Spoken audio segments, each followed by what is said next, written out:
So I made this whole diorama and I call it Welcome to Autobot City. Hi everybody, it's your friend Vash, aka Triqqerhappy77 on Instagram. So I've had this Autobot City / Autobot Headquarters inspired diorama for a while, and I kind of wanted to do a tour of what I had in mind when I was creating it. So I wanted these skyline buildings for like outside the city, driving in or out, or maybe have a battle outside the city, or showing the Autobots heading out on a mission or something. The floorboards are separate, and so is the street. I've recently begun adding like light blue to the windows for like a cell shade effect, but if there's any like artists out there that are watching this video, I'm always up for pointers on painting. I'm winging it over here. Now, as the Autobots get closer to the city, I made these three-dimensional buildings to make it seem like they're actually in the city now. Again, each building is separate because I might not need them all, and sometimes, like, depending on the photo, I might need them to be in like different positions, or a shorter one here, a taller one there. And this building here, I said, let me add some doors, and I like the way that they came out. So now I'll add doors to more buildings and make them more like, but the doors will be like more sci-fi robotic looking. Oh, and the Autobots that I have here, these are the first three Autobots that ever appeared in the very first episode of the G1 Transformers cartoon back in the day, back in the 80s. Wheeljack, Bumblebee, and Jazz. So these are their Cybertronian modes before they came to Earth and swiped the alternate forms of the Earth vehicles. And I think they're really cool. And back then, back in the 80s, who would have ever thought in a million years we would get like the Cybertronian versions of these three? These are the only three Autobots that we saw in their Cybertronian modes in that cartoon before they came to Earth, and it's just cool that we got all three. So now they're driving past the wall where the famous wall where Optimus Prime and Megatron had their battle back in 2005, where Optimus Prime actually died. I tried to make it look as close to that wall / building as I could. I'm actually enjoying this tour. It feels like I'm driving through Autobot City myself and like taking in the sights. Speaking of, these walls they're driving past, they were inspired by the opening sequence of Season 4, where Sure Shot and his Target Master partner Spoilsport pull up on Triqqerhappy and Blowpipe. There's not a bunch of scenes I can use these for, and they take up a lot of space, but I really like that action sequence, so they're going to stay. They're not exact, but I think I pulled off enough that you get the idea, which further proves I really need to get my hands on the new Age of the Prime Sure Shot the second he becomes available. All right, so here we're at the heart of downtown, about to enter Autobot Headquarters, and really each wall here is a separate panel. And on the side, you'll see this is the same wall I use for my Decepticon-based diorama. I just flip it to whichever side is being shown at the time. And here's Autobot Headquarters. Now, I don't know for sure, but I feel like this will be located in downtown Iacon City, so I'm just going to go ahead and put that as their address. It may not be right, but it sounds cool. We've got Autobots returning from a mission well done. I assume Prowl is there for like a debriefing when they get back. My favorite pose here is Sunstreaker. I think that's how he'd stand when talking. Autobots are all just hanging around. We have plenty of computer stations. I'm sure the Wi-Fi bill is out the wazoo.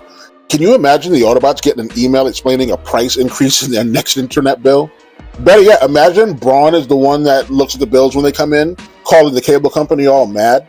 Plenty of computer stations and wall panels for background.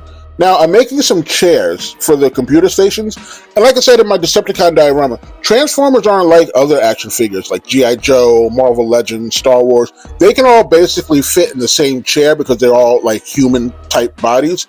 But Transformers, with all their back and leg kibble and different heights and sizes, they need like customized chairs per figure. Like Inferno's chair leaves room for his ladder, and Slingshot doesn't have room in the back for like a chair seat because of the way his legs fold, and Air Raid needs some room for his wings. Other Autobots can fit in these, but like one design won't fit everyone. So you can see here, Megatron and his cronies are hiding inside Autobot Headquarters. You'd think there'd be an alarm or like an Autobot or two that would have noticed, but as I was watching the Crimzeek episode from Season 2, Megatron had Thrust like fly right up to the Autobot's front door and drop off a package like in their hallway. And in another episode, Rumble was like standing right in the middle of their living room, tearing the place apart. So I mean, somebody needs to buy the Autobots like a Ring camera or something, because Decepticons just waltz up in there anytime they want. While we're here, I'd just like to express my love for Studio Series 86 Optimus Prime. In my opinion, it's just my opinion, I think this is an outstanding figure. I'd be surprised if they can make like a better one in mainline. Speaking of great figures, let me take you to one of my favorite YouTubers, the 14th Prime. I've been following the 14th Prime for some time now here on YouTube. He talks about Transformers, mostly G1, but he covers a lot. But what I like is he talks and you feel like you're having a conversation. I watch all of his videos, and now lately the 14th Prime has been standing his ground on not buying some Transformers that I think he would really enjoy. And I've really been trying to like talk him into, in particular, Studio Series 86 Ultra Magnus and the Studio Series 86 Constructicons. So 14th Prime, I don't know if you're watching, but I know you love the G1 cartoon.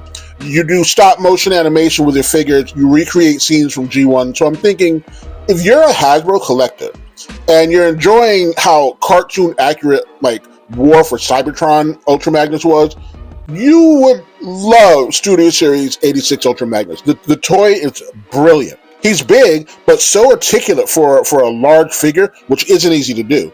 He's got the spring open chest for the Matrix, and when he transforms, he can actually carry cars.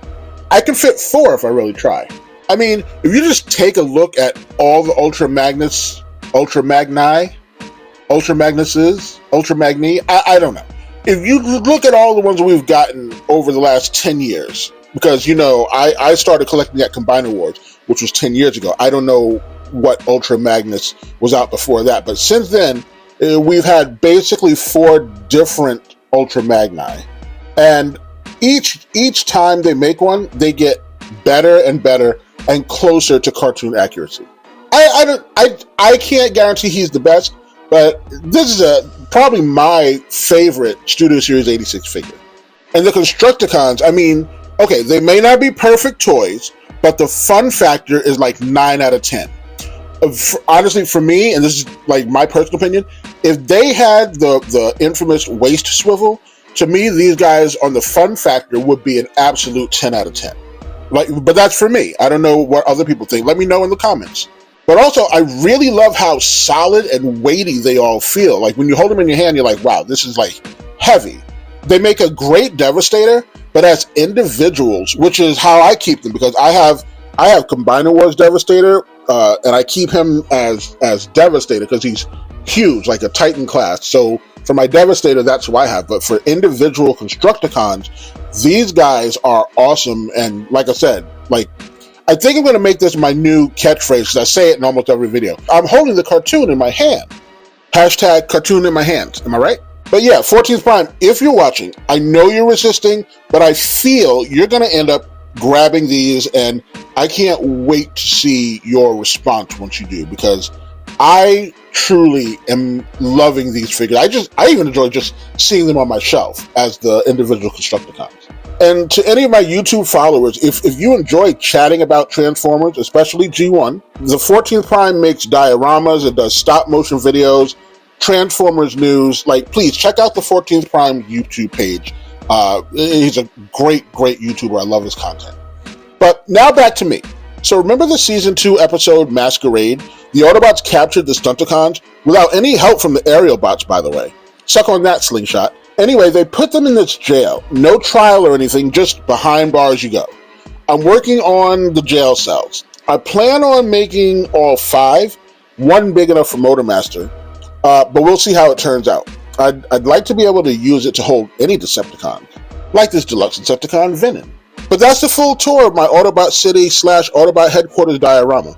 I recently got the new Retro Deluxe Sea Spray, and he's been a lot of fun. I've taken a lot of pictures of him.